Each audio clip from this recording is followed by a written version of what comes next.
Going into this project, I understood very little about my history and assumed the knowledge was lost to the four winds. Much to my surprise, the past few weeks of research uncovered a great deal about my family I hadn't known before. Our family values and focus revolved around working hard, being a good person, and treating others with love and respect. After learning more about their history, I understand why these principles were so important. The story of my heritage begins with my grandparents. Their history opens a window to understanding how we came to be.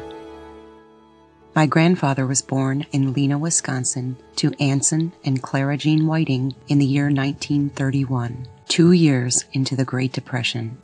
My father, John Whiting, had a really hard time growing up. He came from a very poor family. He was a middle child of 8 children.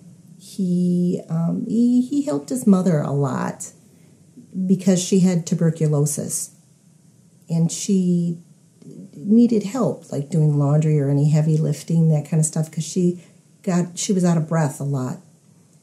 And my father he's just the type of person where he helped her all the time.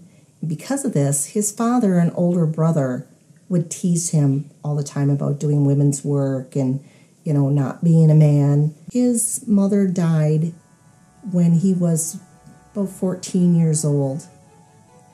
And he tried living at home. He had to quit school to help support the family.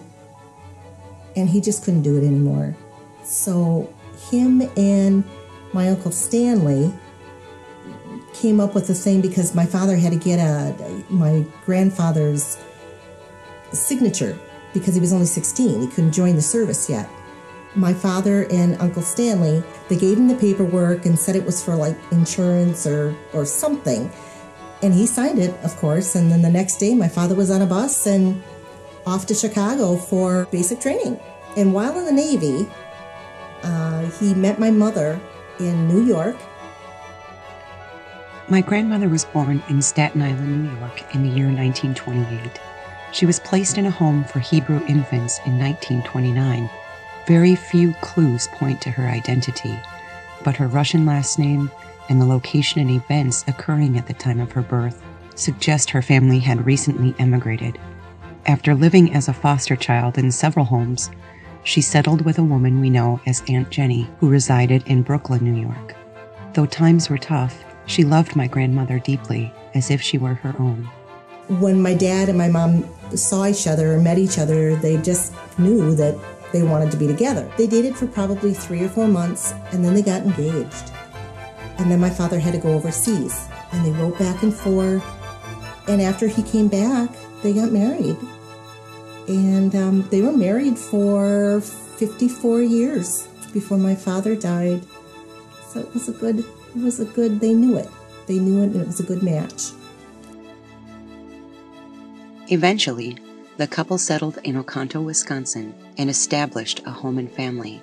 Though their lives were both unimaginably difficult, they forged a legacy of love, not only for their children, but community and country. When I think back to what my grandfather shared about our heritage, I don't remember him mentioning our ancestry, but he often spoke of the family farm.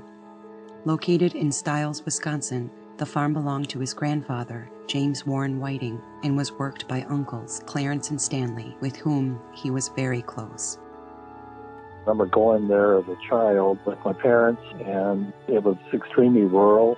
They didn't have any electricity or running water or anything like that. They used wood for heating and cooking, and they had a pump for water.